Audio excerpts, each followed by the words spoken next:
Is TikTok pushing photos on the platform?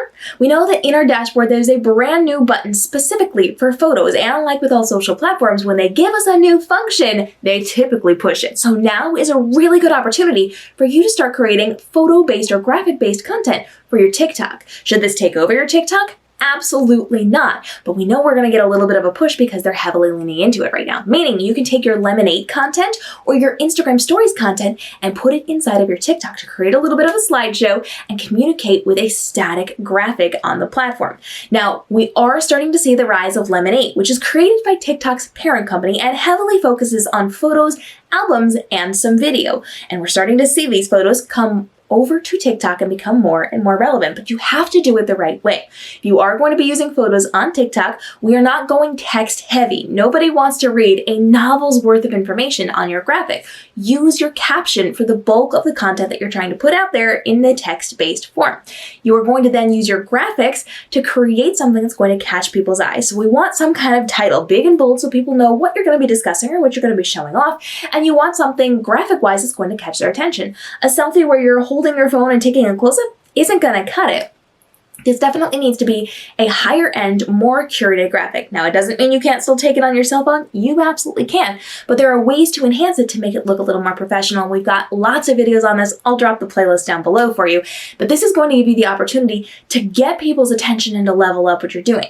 Now, while we do have access to photos and while they are starting to push photos, this should not be the majority of your content. This is still and will continue to be a video-based platform, even though they're allowing photos onto the platform now. So that means the vast majority of the content you're creating still needs to be video. You have to make sure you've got that movement, that conversation with people. People want to develop that trust factor with you and that community and that conversation. And they do that by seeing your face, hearing your voice, and having conversations with you. So you are then using these photos that you're posting to communicate clear points, to do something that's instructional or educational. So you want something that people can swipe through to learn how to create a recipe or to build a craft or to do something really cool.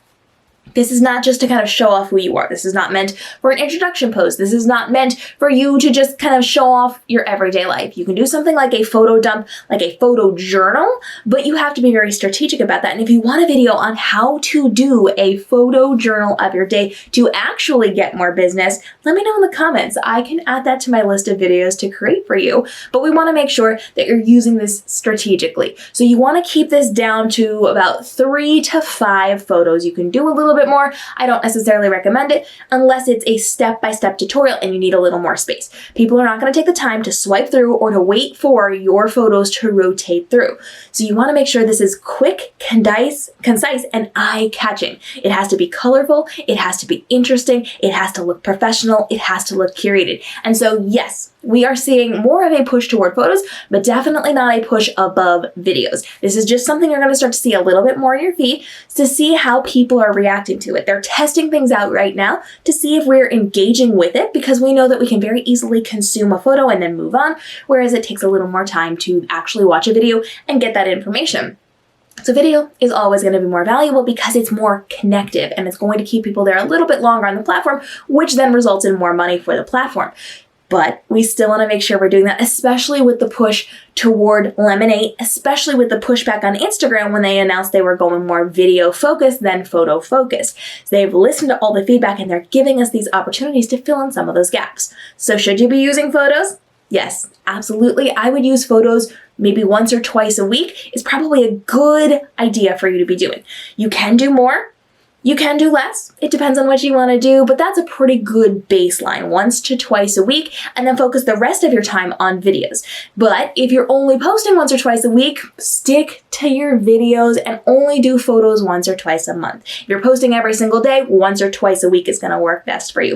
Questions on any of this, go ahead and drop it down below, and follow along for breaking news on TikTok features, Lemonade, Instagram, YouTube, live streaming features that are going to help you to make more money online, and we're going to show you how to do them, but spend less time doing it so you can get back to running your business and living your best life. We'll see you in the upcoming episodes as we help you make this your most profitable year ever with the least amount of stress as you are creating your very easy under 5-minute content for social media every single day.